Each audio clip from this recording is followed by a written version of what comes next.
Michael Massa. The Story of Mama Mafuta.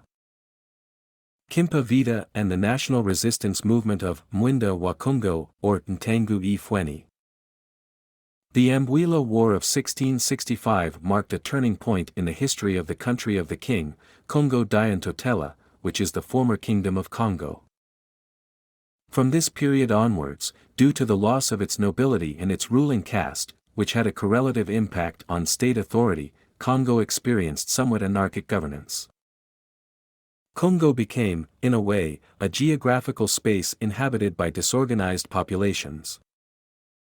Kimpa Vita and the Kimpa Vita National Resistance Movement. One of the major consequences of this decline is that the kingdom went from 6 provinces in the 17th century to 22 by the mid-18th century.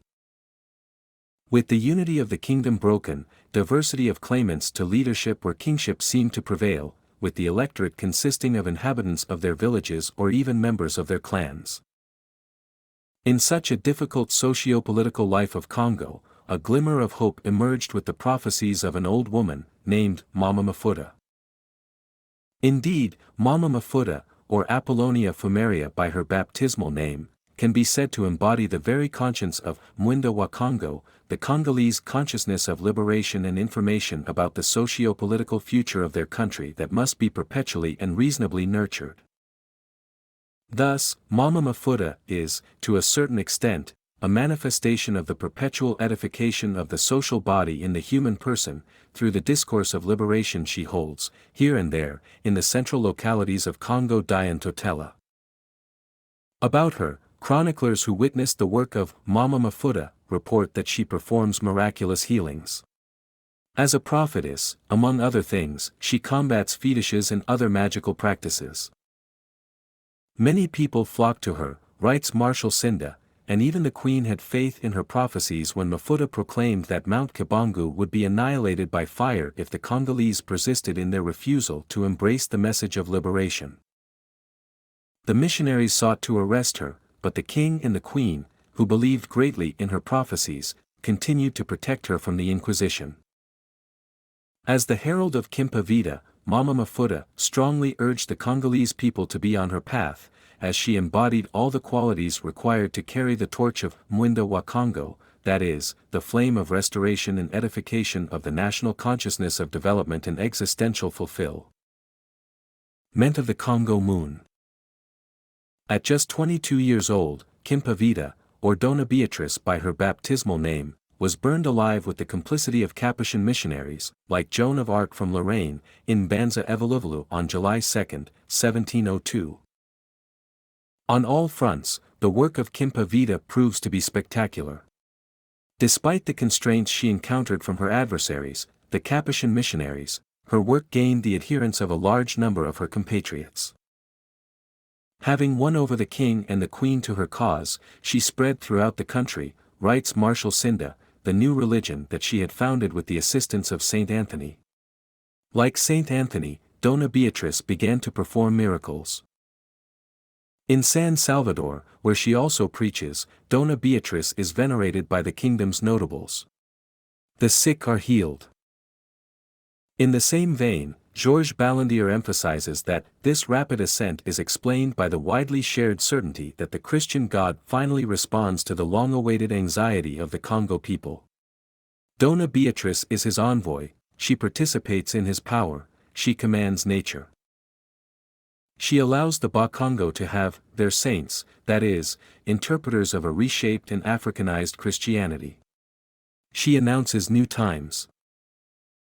In other words, Kimpa Vita's action is, one might say, that of Mbuila wa Congo, that is, the refusal of a negation of the social, moral, political, and religious values that define a nation where people and, in this case, those that have greatly contributed to the development of Congo in the past. In this perspective, adversities, obstacles encountered in the context of a liberation struggle are not perceived as a cause for abandonment. On the contrary, they become a source of stimulation to move forward and, therefore, a precious opportunity for a realization of what one aspires to and the true meaning of what one is or represents.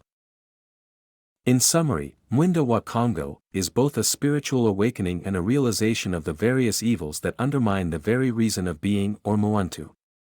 It is generally about the evils that hinder one's development or well-being and that must be fought against by all means.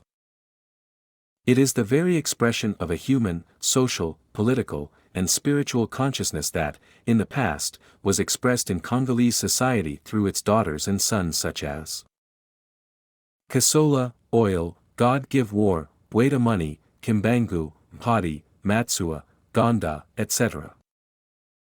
The example of Mother Oil. Mama Mafuta is one of the great figures in the long line of Congolese prophets. She was born around the 1630s during the reign of King NKANGA LUKENI, ALVARO II, in the ancient kingdom of Congo. She witnessed all the conflicts that led to the Battle of Mbuila in 1665, pitting Congo against Portuguese troops based in Luanda. After the battle, Mama Mafuta was invested by the God of our ancestors to educate the masses and prepare them to receive the Messiah who would reunify Congo. She traveled through the villages and markets of Congo, announcing everywhere the imminent arrival of a great messenger of God to Congo. She invited the entire people to abandon foreign religions and implore the grace of Mpungu Talendo. In 1704, a young girl of 20 named NDONA Béatrice was resurrected from death after 3 days. Her fame was great because she claimed to be sent by Mpungu Talendo, whom she met during her stay in the spiritual world. Mama Mafuta, upon learning of this, examined the soul of the young girl who now called herself Kimpa Vita and understood that she was indeed the Messiah that Congo awaited. Thus, Mama Mafuta, who was 75 years old, left with all her disciples to join the young prophetess Kimpa Vita and devoted herself entirely to her service. You see, an old woman allowing herself to be led by a young girl she barely knew, that's truly something extraordinary.